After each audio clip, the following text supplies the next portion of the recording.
ஹாய்ங்க. 2 நாளா கேஸ் ஸ்டவ்வுக்கு லீவுங்க. 2 நாளா வந்து கேஸ் ஸ்டவ் நான் யூஸே பண்ணல.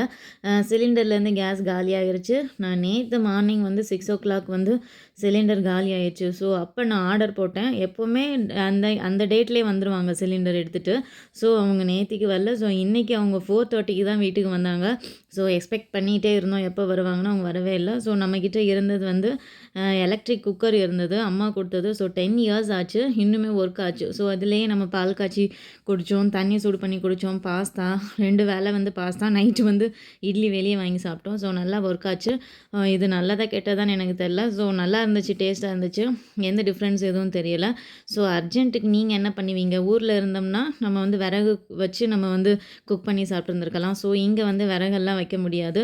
ஸோ அர்ஜென்ட்டுக்கு இந்த குக்கர் வீட்டில் இருந்தது. ஸோ இதை நம்ம பசங்களுக்கு இந்த மாதிரி குக் பண்ணி நம்ம வந்து 2 வேளைக்கு நம்ம அட்ஜஸ்ட் பண்ணோம். ஸோ நீங்கள் என்ன பண்ணுவீங்க? சிலிண்டர் காலியாயிருச்சுன்னா நீங்கள் என்ன பண்ணுவீங்க? எனக்கு கமெண்ட் பண்ணுங்கள். ஸோ என்னோடய ஹஸ்பண்ட் வந்து காயாக வந்து ஜாக் ஃப்ரூட் வாங்கிட்டு வந்தாங்க. நாங்கள் எங்கள் ஃபேமிலியே வந்து பலாப்பழம் பைத்தியம். ஸோ எங்கே பார்த்தாலும் பலாப்பழம். அது வாங்கித்தாங்க, அந்த பலாப்பழம் இருக்குது வாங்கித்தாங்க, இங்கே இருக்குது பாருங்கள் வாங்கித்தாங்க வாங்கித்தாங்கன்னு போட்டு சீசன் வந்துச்சுன்னா டார்ச்சர் பண்ணிடுவோம்.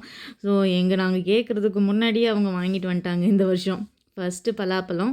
ஸோ ரொம்ப காயாக இருந்துச்சு. என் பசங்க எப்படா வெட்டுவாங்க வெட்டுவாங்கன்னு டெய்லி ட்ரபிள் பண்ணிகிட்டே இருந்தாங்க. ஸோ நானுமே தான் எப்படா பழுக்கும்னு பார்த்துட்டே இருந்தேன். இந்த பக்கம் போனால் ஸ்மெல் வர மாதிரி இருந்துச்சு. கிட்ட போய் ஸ்மெல் பண்ணி பார்த்தா ஸ்மெல் வரல.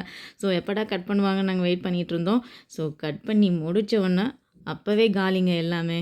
ஸோ அந்த அளவுக்கு நாங்கள் வந்து பலாப்பழம் வந்து நிறைய சாப்பிடுவோம். நல்லா இருந்தது. நல்ல பீசஸுமே நல்லா இருந்துச்சு. நீங்களும் ட்ரை பண்ணி பார்த்தீங்களா சீசன் வர்றதுக்கு முன்னாடியே? ஸோ பலாப்பழம் சாப்பிடுங்க, நல்லா ஹெல்த்தி. 5, 6க்கு மேலே சாப்பிடாதீங்க. ஏன்னா ஃபேஸில் நல்லா பிம்பிள் வந்துடும், ரொம்ப சூடாயிரும். ஸோ எனக்கும் வரப்போகுது, பார்க்கலாம்.